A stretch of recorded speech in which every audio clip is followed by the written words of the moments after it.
from flu. And as I've said, we will go straight into that, and then after that, you will then be asking questions directly to the chairperson by firstly identifying yourselves and the media house that you are coming from.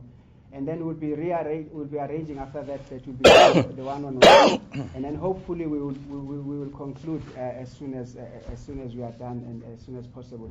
Thank you very much. Over to you, Dr. Molefe.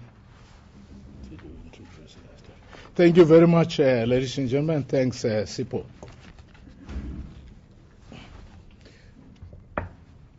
The recent Public Protector report, Derailed, which is a report on the investigations on maladministration relating to financial management, tender and appointment irregularities against Prasa, are a matter of concern to this board and management, as well as to the shareholder, to whom we as a board are accountable. The Public Protector widely reported report is equally of public interest. Accordingly, the board of Prasa is impelled to take the necessary measures on the reported maladministration and irregularities raised therein. The Public Protector, as you all know, received 37 complaints and made several damning findings, which the board has already begun to address appropriately. The Public Protector stated in respect of those complaints that she could not fully investigate because of late arrival or inconclusive information, and further complaints that she received at the time of the finalization of Volume 1 of the report. She would deal with the same complaints in Volume 2 of her report. Prasa, committed to cooperating in this regard, has asked the Public Protector's Office to forward the new complaints, as some of them might be the subject of ongoing internal investigations already commissioned by the Prasa board, which the Public Protector might find very useful in her continuing investigations. As part of the remedial actions on the findings of the Public Protector, the board directed management to strengthen internal controls, overhaul the supply chain management structures, and to this extent, Prasa has requested the Chief Procurement Officer at National Treasury to second to it an experienced procurement officer, whilst Prasa is restructuring its own. Furthermore, Prasa is considering appropriate legal steps in respect of some of the remedial actions recommended by the Public Protector. Internally, management applying the disciplinary code of the company will deal with the employees implicated in irregularities and wasteful and fruitless expenditure. The board wishes to draw attention to the fact that prior to the release of the Public Protector report, it had already commissioned an independent investigation led by workmen's attorneys into several irregularities identified in the Auditor General's draft report. And this is all part of the cleaning up process of the company that the board had begun with a view to enhancing good corporate governance. Regarding contracts identified or suspected to have been irregularly awarded, the board directed the acting Group Chief Executive Officer to take appropriate steps to suspend all such contracts and to engage where appropriate with the relevant parties. In addition, all employees unlawfully suspended their suspensions continue to be appropriately addressed. In April 2015, Prasa's internal audit was instructed to review all payments over 10 million made from 1 April 2014 to check irregular, wasteful, and fruitless expenditure. The internal audit was also directed to conduct probity checks on all future payments above a sum of 10 million rand. Furthermore, as resolved by the board and also as directed by the Minister of Transport, Honorable Dipuo Peters, Prasa will immediately begin an academic qualifications verification audit, a process to be conducted by SAQA, which is the South African Qualifications Authority. And communication will be directed to all levels of employees in the organization so that they should understand that there would be this investigation, verification of their qualifications. Ladies and gentlemen, we remain committed to ensuring the rollout of a modern passenger rail system of the future, which will deliver on the mandate of Prasa. Prasa continues to strive and to remain the leader in the public transport solutions and its rail transportation system to be the mode of choice of the passengers. So what am I saying? This organization is on track. It is doing its work. The highly experienced management collective, acting in concert with thousands of the Prasa employees, are capable of discharging our historic mandate with the highest degree of ethical standards and unwavering commitment to good corporate governance. And thank you very much for listening to me. Thank you, Chairman. And you would appreciate that this press briefing is with regard to how the board intends to deal with matters arising out of the Public Protector's report as well as that of the Auditor General's report. So I would urge colleagues that we contain the inquiry or the questions with regard to what the board had prepared for you today. You will also be given the press statement after this, either physically, it will also be emailed to you as we are done right now. So we would then take any questions, and again, please identify yourselves, the media house, and then the specific question. Thank you. Yes, sir.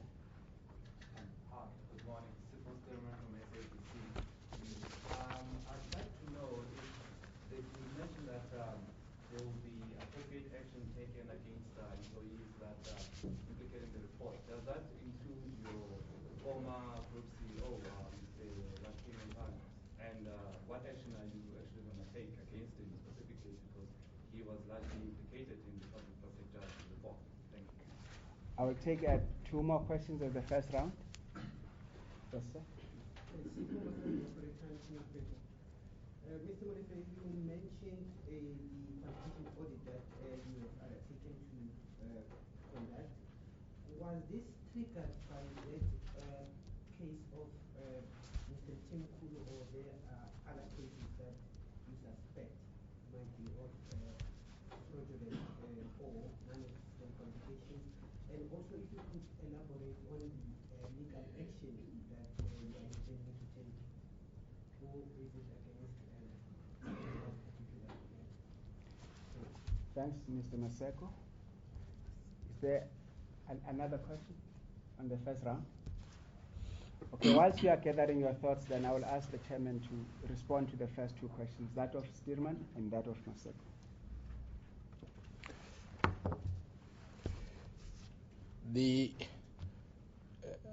Ladies and gentlemen, we will take action in respect of all individuals implicated, and each case will be dealt with on its own merit. and I'm not going to single out any individual in this regard. All I can say that as we take legal advice in respect of the remedial actions recommended by the Public Protector, we will then identify the individuals affected, assess the merit of this case, regardless of who the individual involved is.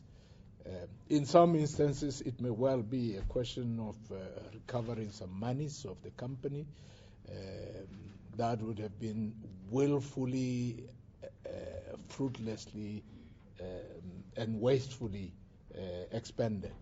But I'm not going to get involved in talking about names of individuals. With regard to qualifications, was it triggered by the Mthimkhulu saga? Well, it had a lot to do with that, I must say. I'm sure all of you, as members of the public, would have expected the company to check, to begin to look at itself and say, hey, was this the only incident?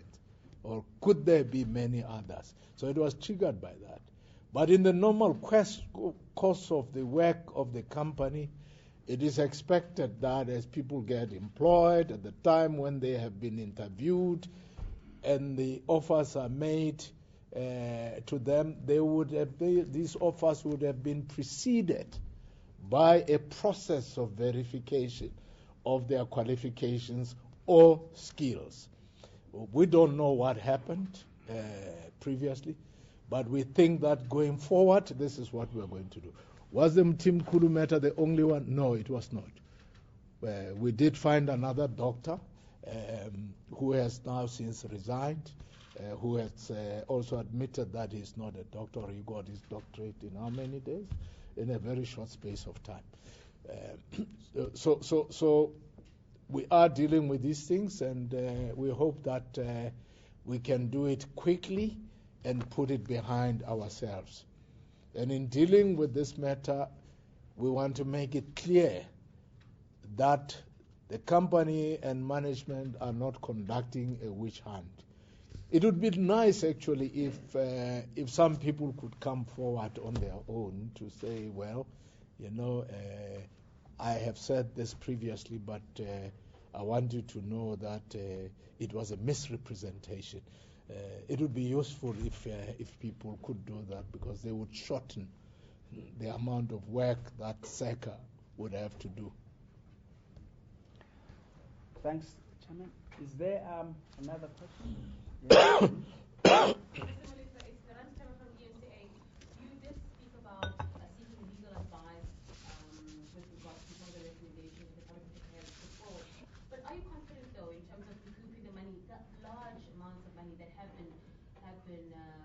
Squandered within the person. Are you confident we will get some money back? Thanks. Yes, I've got two questions. Mr. Molefe, just with regards to... Sorry, just... Sorry, Gia Nicolaides from Eyewitness News. Mr. Molefe, just with regards to the Public Protector's report, where she has recommended a forensic report into all contracts over 10 million rand from 2012. How will this affect some of those contracts which are still in place right now? In terms of if anything comes up, and this came up several times during the report, what will happen to these contracts that have already been signed and sealed and are halfway through those contracts? Okay. Last. What's your comment on the fact that Lakshman Thabase wants to take this report and she wants to have this reviewed? What's your comment on that?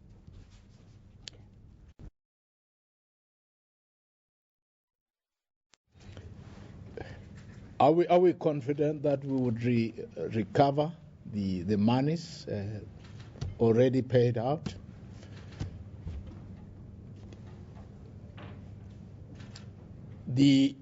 Whether that happens, I think it's a function of the merit of its case and the material circumstances arising out of legal investigations. It may well be that it is possible to recover some of the monies, but where I am sitting, I can't tell you how much can be recovered. But it should be possible to recover some of the monies to the extent that there might have been undue enrichment. Eyewitness news contracts. These contracts might be going on and signed and sealed. I did say when I started talking that each case would be considered on its merit. Let's take the example of the SASA case. The court rules that the contract is illegal and therefore invalid. But the court also recognized the fact that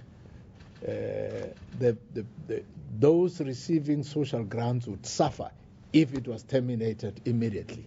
So it allowed a lead time for SASA to issue another invitation to tender. So it sets a very good precedent for us. So we will look at every case, because in dealing with the contract also, we don't want this all-important modernization program of Prasa to suffer. We don't deal with those contracts in a reckless way, because it is not about us, it is not about these employees there. It is the impact that those contracts will have on the ordinary people there who are commuters and passengers. So we've got to make sure that they don't suffer as a result of that.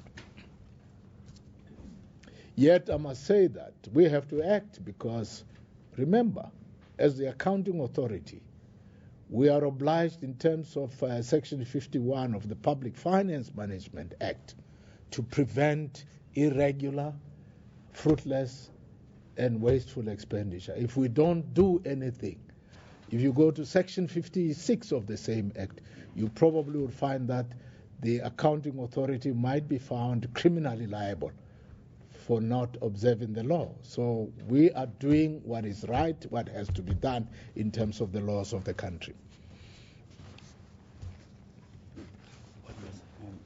What's your comment that Mr. Montana will review the report?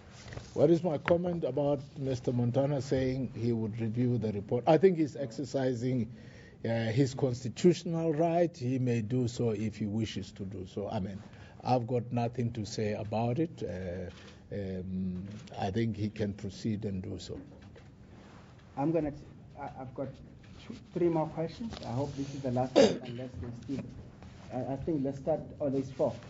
You say, ma'am, and Stillman, ENC. Mr. Molefe, I'm Peter doing my work from Fort newspaper. I just wanted to get the Prasa board's take on Ms. Madonsela's, or Advocate Madonsela's finding that there were several, apart from Mr. Montana, several other Prasa employees who quite clearly made her life quite difficult in the investigation, where information was supplied to her that was deemed to be false or incorrect or fabricated, whatever the case may be.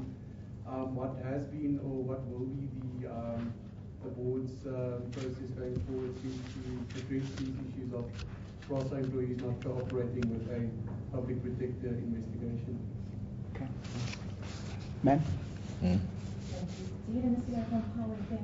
Mr. Molefe, will you be taking any disciplinary action against your HR unit for allowing people to come on board with false qualifications? Will you take any disciplinary action against HR unit for allowing people without proper check? Just last question for me. Just to add on to my colleague's question about the information. I mean, what were the reasons behind some of the information being clawed out, really, from Prasa, especially, trying to assist the public protector and getting to the bottom of whatever is happening with the Pretoria? And also, were you shocked, and were the board members shocked about the level of maladministration, especially pointing towards one person, which is Mr. Montana? What was the reaction, really, the response from the board with regards to some of the allegations that he has been really found, guilty of, really? Thanks. Sidman? Thanks, from SABC. Just to follow up on Randy's question, the report pointed a lot to your former group CEO and, improperly awarding of tenders, firing employees, alleged train trips. How is it that one individual was able to get away with so much? Are there no checks and balances in place? And really, can you assure South Africans that something of this nature is not going to happen again at this institution? Thank you very much. Chairman? Thank you very much, Peter.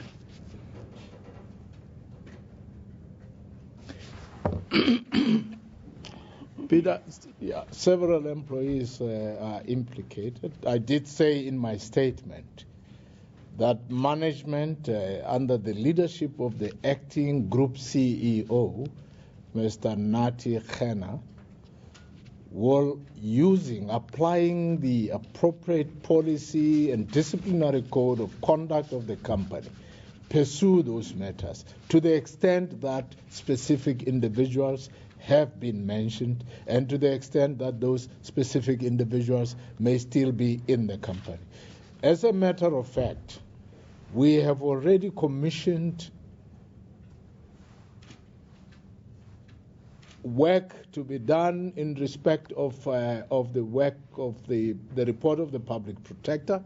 We have a matrix that disaggregate issues. It sets out what are those issues that are of civil action to recover the money, what may be those issues that may be of disciplinary process by Prasa itself, what are those issues that may relate to legality or illegality of contracts. So we are working on that. We're deepening our focus and further interrogation of those questions, and at an appropriate time, measures will be taken. And as we move from time to time, we will announce what we are doing. But it is also important that to the extent that individual employees are implicated, those employees would need to be formally advised by their managers or the acting group CEO of what is emerging in the work that we are doing in the report of the Public Protector. And that would apply even to the HR unit. We would have to look at what were the weaknesses in that HR unit that resulted in things falling through the cracks in the manner in which that has happened. I mean, we are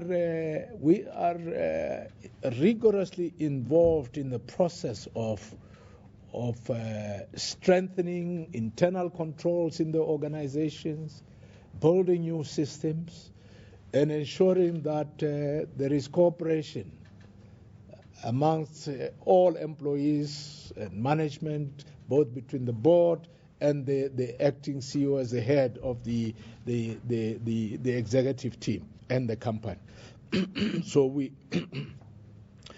are dealing with those questions, and I know you are impatient. You would like to know immediately what actions is being taken against who. But you know what happens if you precipitously go into actions, you lose your case. So we've got to take our time and make sure that we follow process and comply with the legislative framework of the country. Particularly a thing like basic conditions of employment as well as the Labor Relations Act. Were we shocked about the damning findings? Yes, we were shocked. We were shocked. We are a new board. We only became aware seriously of this Public Protector investigation in March this year, even though it started in 2012, even though we took office on the 1st of August, but formally to get documents about this, we only got them as the new board, only on the 15th of March 2015. Are we going to try and ensure that there is no recurrence of these things? From our side where we are sitting, and I do say in the last paragraph of my statement that we have a collective of management team acting in concert with the employees of the organization, committed to discharging the mandate of the organization and applying high ethical standards of good corporate governance. So we are enforcing good corporate governance. But we can't just say it glibly with words only. We have to go in there, strengthen the controls, build the systems, as we're also, by the way, obliged in terms of the Public Finance Management Act as the accounting authority. We are required to do that, and that is what we are doing. Obviously, we're going to have to do a reorientation also of people, do thorough training, because these people are in their jobs already. But we're also going to make sure that there is a robust performance system. The one that is there, we must make sure that it is applied. And to do that, obviously, we need the leader of the management team who's committed to do so, and the board human capital committee working with the group CEO of the company have got to do that. What was the last question? Before that, what were the reasons of info not coming out to press? Oh yes, sorry. We were asked what were the reasons why information did not go to the public protector. We don't know what were the reasons. We can only surmise. But what we know is that all information was channeled through the office of the group CEO. He was the only one communicating with the office of the public protector. Whether those employees willfully withheld information is unknown to us. But we now know, after the report of the public protector was released, that some people who were subpoenaed did not get those subpoenas. They only became aware very late, and that's why they went to the public protector to say, please delay your report because we would like to present our versions as well. We want to respond to your question.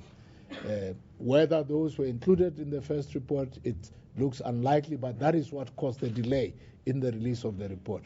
But we believe that all those things will be dealt with then in the volume 2 of the Public Protector report.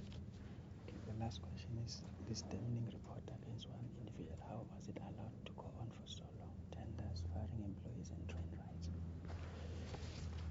I was asked a very difficult question.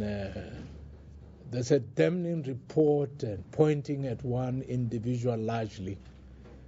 How was it allowed to happen? We really don't know because we were not in office at the time. But I can tell you now, as the board, as we begin to raise a lot of questions, we start wondering, but why were these sorts of questions not raised before this board got into office? Or whether if they had been raised, why is it that these matters were not dealt with at that time? We as a board, I think we are dealing with those questions. You would notice that there's not been a single tender that has been awarded since this new board got into office. And it's not because it doesn't want tenders to go through. It's because what is recommended to us is in many respects irregular, flawed, does not comply with the supply chain policies, or has simply ignored the laws of the country. And the board would say, we cannot pass this one. We can't allow it to go through. Of course, the danger is that as the board does not approve, there are delays in terms of the modernization program, and it impacts on the lives of ordinary commuters. But the board can't say, okay, just issue this tender. It's 2 billion. We know that there is no compliance, but it is okay. We will go to jail as directors because that would constitute a financial misconduct by the board now as the accounting authority. So that is why we are bringing in National Treasury to give us a senior procurement officer, and we are overhauling our supply chain management structure to make sure that people who are there know what is expected of them, and they do their job diligently and honestly. So that's what we are dealing with at the moment. And bear with us, it's going to take a little bit of time, but we are hitting the ground running. Okay, thank you. Yes. I'm taking the last round. Okay. Finally, Kineza from Business Report. Perhaps this falls more into Mr. Kenna's what is the status of the suspension of 7 senior managers in the last couple of weeks? Where is their process at now? What is expected to happen? And here? Mr. Molefe, just in, I think it was in July, you opened up a case at the police station for conspiracy to commit murder, and you were concerned about your personal safety. I just wanted to find out if you've had any update from the police, and if you still feel that your life is under threat. Okay. I think that will be the last open questions. Thank you very much. Yes, Chair. Nati, let's deal with the first one. No, thank you for the question. At the moment, they have been issued with charges. I was informed that the dates for the hearing have been set, and will follow the normal disciplinary process. Thank you. Have I received an update regarding the case I opened? I haven't in recent times. I did have some senior people calling previously. I obviously need to send lawyers to find out from them what is the status of the case. But I think they have to investigate. Do I still feel that the threat is real? Yes, I consider the threat to be real. And I think as we proceed to deal seriously with some of these matters of irregularities, quite clearly certain service providers implicated, certain individuals implicated, I do expect that there would still be a need for us to be cautious about our own safety, and I'm very cautious about it. I'm taking the necessary precautions. Okay, thank you, colleagues. I know that some of you were frustrated in the last week and a half that we were not giving you answers pertaining to the report. It was for this purpose that we wanted the board, the chairman of the board, to address you in totality around this report, both the Auditor General as well as the Public Protector's report. And you may have noted that he said that you would be expecting us to move speedily and provide answers.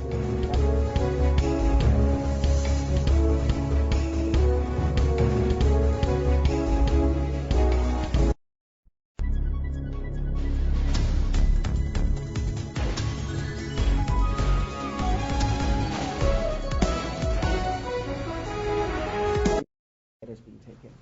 On that note, I want to thank you. Now, I know the chair does not have enough time. We will allow for a few one-on-ones that you would need. And Nana, if you just raise, she's going to come to just direct traffic that we manage it properly. And on that note, I want to thank you very much for coming, and thank you, Chair, for your time, and the acting group CEO. Thank you. Thank you, Bob. So, well done. Thanks. Well done, Nat. Yeah, the statement, you'll get it outside. It will also be emailed to you. As you walk out, you'll get the statement. So Unana is going to direct you.